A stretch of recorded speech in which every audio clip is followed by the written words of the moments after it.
Salam jumpa lagi bersama saya dalam studi Al-Quran.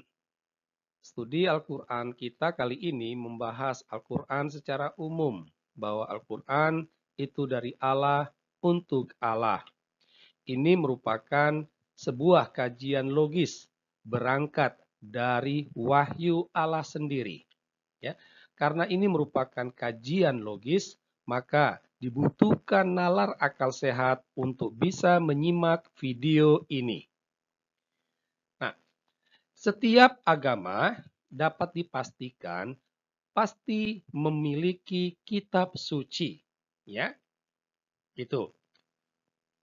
Orang Kristen punya kitab suci, orang Yahudi punya kitab suci, orang Hindu, orang Buddha, orang Konghucu juga punya kitab suci. Ya. Umumnya kitab suci ini dikhususkan untuk umat, ya.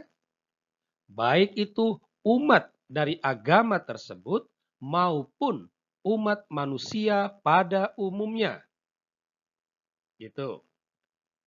Nah, kitab suci itu dilihat sebagai pedoman, sebagai tuntunan hidup bagi umat pemilik kitab suci tersebut. Ini merupakan pandangan umum yang terjadi pada agama-agama yang ada. Ya, jadi setiap agama punya kitab suci yang dikhususkan untuk umatnya. Kitab suci itu berfungsi sebagai pedoman, sebagai tuntunan hidup. Sangat menarik kalau kita membandingkan dengan Al-Quran, kitab suci umat Islam. Ya, tampak jelas di sini ada sedikit perbedaan. Ya, ada sedikit perbedaan. Jika kitab suci agama-agama lain ditujukan atau sasarannya itu terbatas, Al-Quran sasarannya itu jauh lebih luas. Luar biasa memang Al-Quran ini. Ya, tidak seperti kitab suci orang agama lain. Ya, Al-Quran sasarannya, tujuannya itu jauh lebih luas. Ya, kalau kita membaca Al-Quran, maka kita menemukan tujuan atau sasaran uh, Al-Quran itu yang sama seperti kitab suci yang lain juga, dia dianggap sebagai pedoman tuntunan hidup.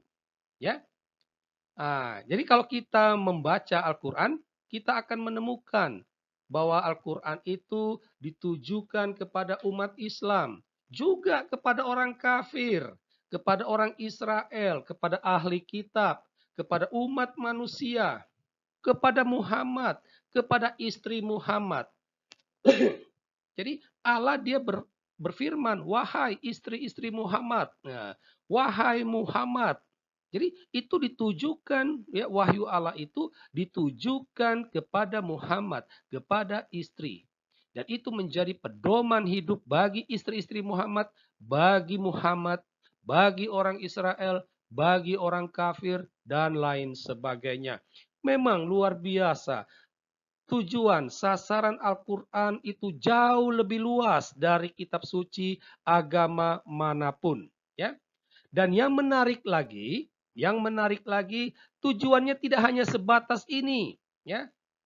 Masih ada sasaran tujuan Al-Quran lain itu yang sangat menarik, yaitu bahwa Al-Quran ini ditujukan juga untuk jin dan juga Allah. Ya, jadi Allah dia menyampaikan firman-Nya ini untuk golongan jin. Wahai golongan jin. Ini dapat kita baca misalnya dalam surah ke-6 ayat 130, surah ke-55 ayat 33, dan masih ada surah-surah lain. Jadi mau menegaskan bahwa wahyu Allah ini dibutuhkan oleh kaum jin sebagai pedoman. Nah, yang menarik adalah Al-Quran ini juga ditujukan untuk Allah. Jadi dari Allah, Al-Quran kan wahyu Allah, ya. Dari Allah untuk Allah, luar biasa, ya kan? Al-Quran ini, ya. Jadi ternyata Al-Quran dia sebagai pedoman untuk Allah, ya. Nah, benar tidak Al-Quran itu untuk Allah?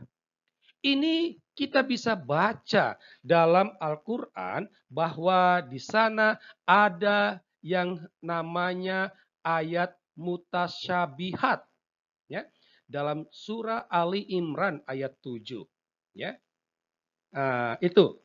Jadi ada ayat yang namanya dalam Al-Quran itu ada ayat yang namanya ayat mutasyabihat. Dalam catatan kaki Al-Quran Departemen Agama RI, ayat mutasyabihat ini diberi keterangan ayat-ayat yang mengandung beberapa pengertian, sulit dipahami, atau hanya Allah yang mengetahui. Jadi ayat itu memang khusus untuk Allah. Ya, ayat itu sebagai pedoman khusus untuk Allah, bukan untuk manusia, bukan juga untuk jin. Luar biasa. Nah, sekarang kita coba melihat ayat-ayat mutasyabihat itu seperti apa saja, ya.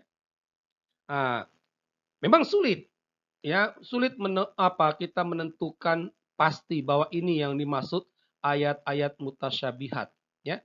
Namun kita bisa menggunakan logika akal sehat.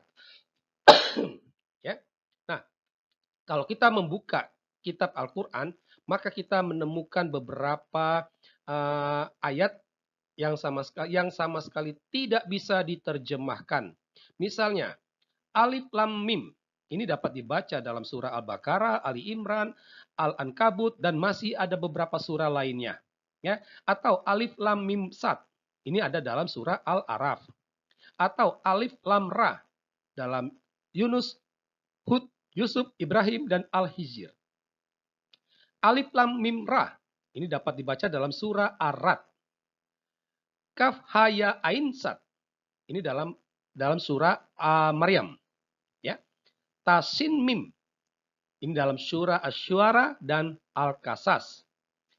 Tasin ini ada dalam surah An-Nam. Hamim, Al-Mu'min, Fusilat, Az-Zukhruf, Ad-Dukhan, dan masih beberapa surah lainnya. Ya. Ada Ain Sin Kaf. Ini dapat dibaca dalam surah Asy-Syura. Ya. Nah, kalau kita membaca catatan kaki surah Al-Baqarah terkait dengan ayat ini, di sana kita dapat membaca bahwa maknanya hanya Allah yang tahu. Jadi hanya Allah yang tahu. Tetapi kenapa ditulis dalam Al-Quran untuk manusia? Ini yang aneh. Ya, ini Al-Quran ini luar biasa tetapi membingungkan dan juga aneh. Wahyu Allah. Dan kenapa pula Allah membutuhkan pedoman dari dirinya sendiri? Dan itu ditulis pula dalam kitab Al-Quran untuk manusia. Inilah keanehan Al-Quran. Ya. Nah, jadi saya tidak tahu persis apa maksud tujuan Allah tersebut. Tetapi yang pastinya adalah ternyata Allah tetap membutuhkan pedoman untuk hidupnya. Dan pedoman itu dari dirinya sendiri. Dan itu ditulis kepada manusia. Sekian kajian kita, semoga mendatangkan pencerahan. Terima kasih.